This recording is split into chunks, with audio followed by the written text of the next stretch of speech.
A glory morning mga kabro. So after nga namin gumawa dito ay samahan nyo naman ako papunta sa shop ng tito ko. Okay, doon tayo manggulo. Tara!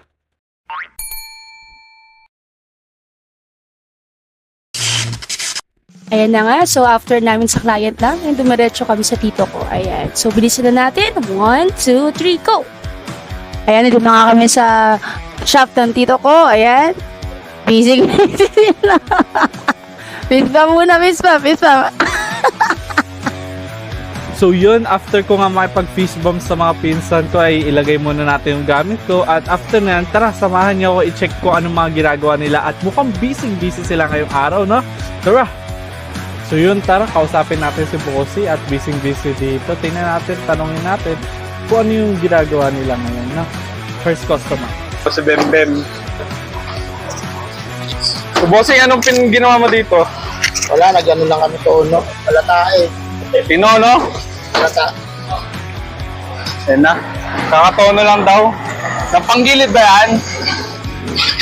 Oo, ako. Pulley yan. Tinono yung pulley.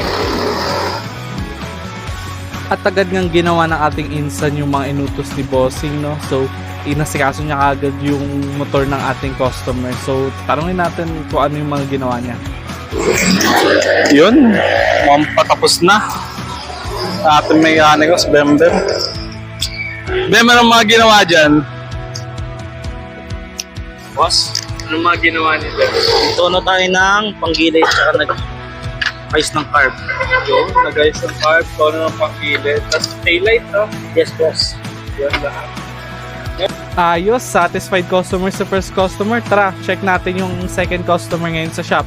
So, S8, 125 or 150 kung di ako kakamali. So, tara, pagawa na kagad natin sa mga instant ko. Insan, mekos muna yan. Agad gang minekos-mekos na ng mga instant ko yan. So, ginawa kagad nila yung mga request ng ating customer, no? So, pina-change all, pati pina-ano. After nga nun, ay satisfied ulit ang ating second customer. Ayan, kitang-kita. So, salamat po sa pagpunta. Balik po kayo, ah.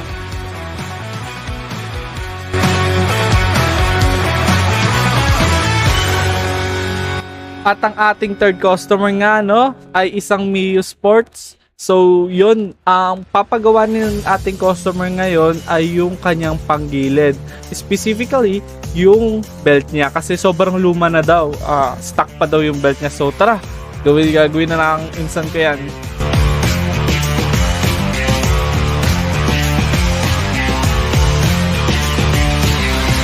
Yun, so ang kagandahan nga dito sa shop ng tito ko ay habang ginagawa nila yan, pinapakita na yung pyesa at yun, pinapaliwanag sa customer kung ano bang sira at kahalagahan ng pagpapalit na itong mga pyesa na to. So yun, pinapaliwanag ng aking tito yung kahalagahan, yung kung paano dapat alagaan yung components ng iyong motor. So no, good job yan tito.